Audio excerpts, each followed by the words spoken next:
Hello and welcome to another episode of The Yesterday Show with your host Thomas Wales. This week's programme has a distinctly journalistic flavour and we're kicking off with one of our most illustrious guests, controversial journalist and social commentator Richard Straker. Hello Mr. Straker and welcome to The Yesterday Show. Thanks, it's an absolute pleasure. Now Mr. Straker, you've worked for a great many papers over the course of your career. For the benefit of listeners who haven't been following it so closely, could you give us an abridged list of the major ones? Certainly. Well, I began my career at the Daily Star, then I moved on to The Sun, The Sunday Sport, The Mirror, The Guardian, or The Gorniad, as people still insist on calling it, The People, The Hampshire Gazette, The Times, Mr. Straker. The Yorkshire Evening Post, The National Enquirer, The Richmond Echo, The Winchester Flower Arranging Evening News, The Roman Historian's Weekly, Truman's Exeter Flying Post, the... Yes, thank you. I think that'll be enough, Mr. Straker.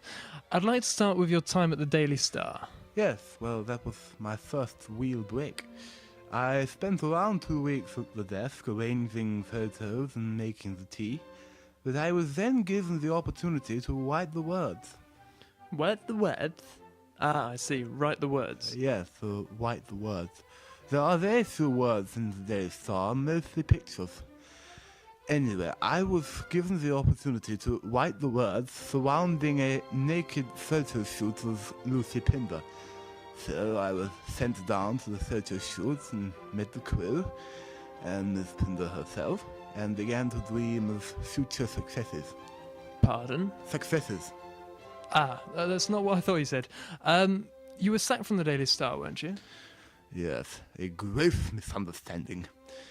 I'm known for being a little accident-prone, and during the shoot, I tripped on a fuse wire and fell straight into Miss Pinder's lovely breasts.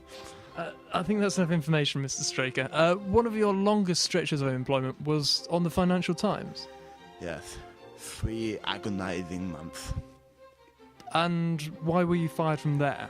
Again, another complete misunderstanding. I was called into the office of the assistant editor, and was later discovered being roundly horsewhipped by her over the desk.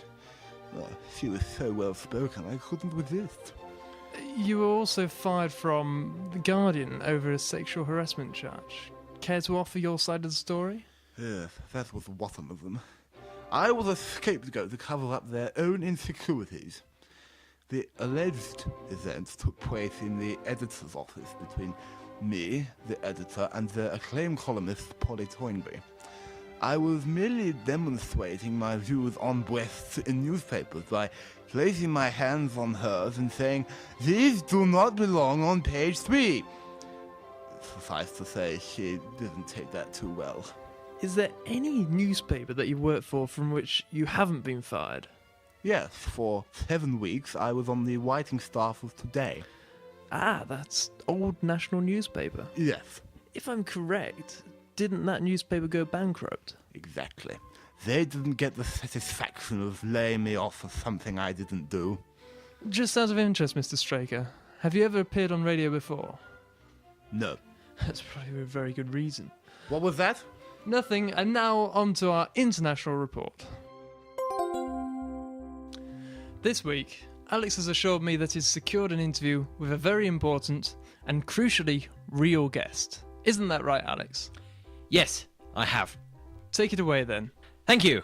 Good evening, sir. It's a pleasure to be here. I guess the thing that most of our listeners will wonder is, why are you so successful?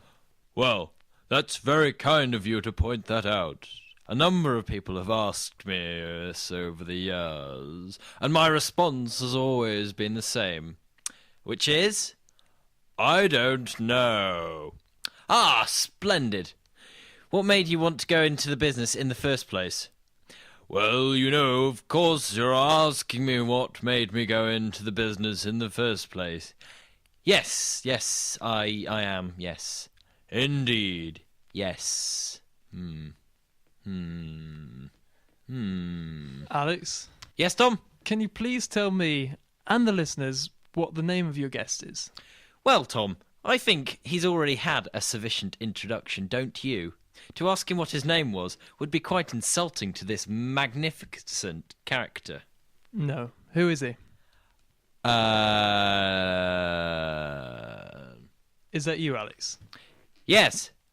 I mean, no, of course not. How many awards have you won for your work over the past decade? Real person. Alex, you're not fooling anyone. I beg your pardon. I know it's you, Alex. You can drop this act right now and explain yourself.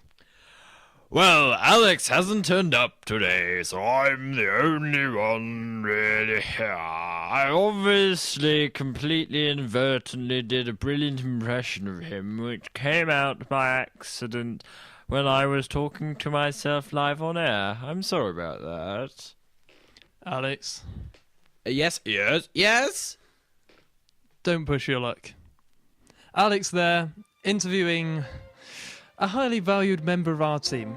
Join us for more next week, but for now, it's back to Mumbling On.